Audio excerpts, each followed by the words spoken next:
The Last Duel is a 2021 epic historical drama film directed by Ridley Scott. It is based on the 2004 book The Last Duel, a story of trial and combat in medieval France by Eric Jager. Set in medieval France, the film stars Matt Damon as Jean de Carrouges, a knight who challenges his former friend and squire, Jacques Le Gris, played by Adam Driver, to a judicial duel after Jean's wife, Marguerite, played by Jodie Comer, accuses Jacques of raping her. The events leading up to the duel are divided into three distinct chapters, reflecting the contradictory perspectives of the three main characters. Ben Affleck also stars in a supporting role as Count Pierre de Affleck. Now, I thoroughly enjoyed this movie and thought it was one of Ridley Scott's best movies in years, far surpassing his other 2021 release, House of Gucci. Matt Damon is good in this film, as he seems to be trying to act again, although less said about the mullet, the better. But I digress. For me, the standouts, though, are Jodie Comer and Adam Driver. She is excellent in this, and I've always loved her in the show Killing Eve, but here she shows a softer side, a more emotional side to her acting range. Adam Driver is very good as Jacques Le Gris, and for me, Adam's ability lies in the subtleties that he puts into his characters, those slight little nuances that you have to watch very closely. Then we have Count Pierre de Affleck, played by Ben Affleck, who actually received a Razzie nomination for a poor acting performance. I would have rather given the Razzie to his hairstylist, who decided to dye his hair blonde. His performance is not offensive at all in this show, and I really don't feel he deserves the Razzie nom. Now, I love the way this film is split into three sides of the same story. You first get Jean de Carrouges' take, played by Matt Damon. In his version, he sees himself as a man of honor, a good husband, and how unfairly he has been treated by his country after serving them with his blood, sweat and tears all of his life.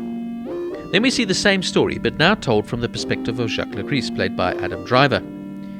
Here we see a narcissistic man who cannot take no for an answer. And this is where the controversial part of the story plays out.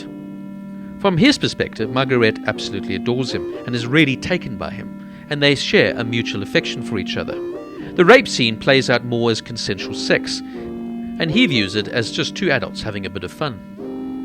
Finally, we get to see the last perspective, and what I believe is the closest to the truth, when we finally get to see Marguerite's side of the story. Her story is shocking, and it highlights how little rights women had back then, and how they were merely vessels to carry offspring and pleasure men at their every whim. We also see the rape scene played out horrifically, and you see just how much pain and anguish this causes her. It is a haunting scene, and will stay with you long afterwards. And now, of course, this is where the name of the film arises from, as Jean challenges Jacques to a duel to the death. Marguerite is also informed that she will be burnt alive for perjury if her husband loses. It is amazing to see how far we have come from medieval European days. Yet in some ways we haven't changed at all, as our continued lust for blood emerges every now and again in modern-day society. The duel scene is violent, heavy, and haunting, and although well made, its lasting images will stay with me. Now, I love historic-based films, particularly ones that deal with the Middle Ages, a time of knights and swords, eerie misty marshlands covering the whole of Europe with castles littered in between. A time with feudal law systems that we look back on today with absolute amazement. There was a cruelty and harshness to the time that absolutely captivates me to this day, and this movie does very well to take you back to 1389. This movie bombed at the box office, and it scares me, as if movies like this don't do well, studios won't make them. We don't get to see old school historic epics like this anymore, and if we don't support them, we definitely won't see them again in future.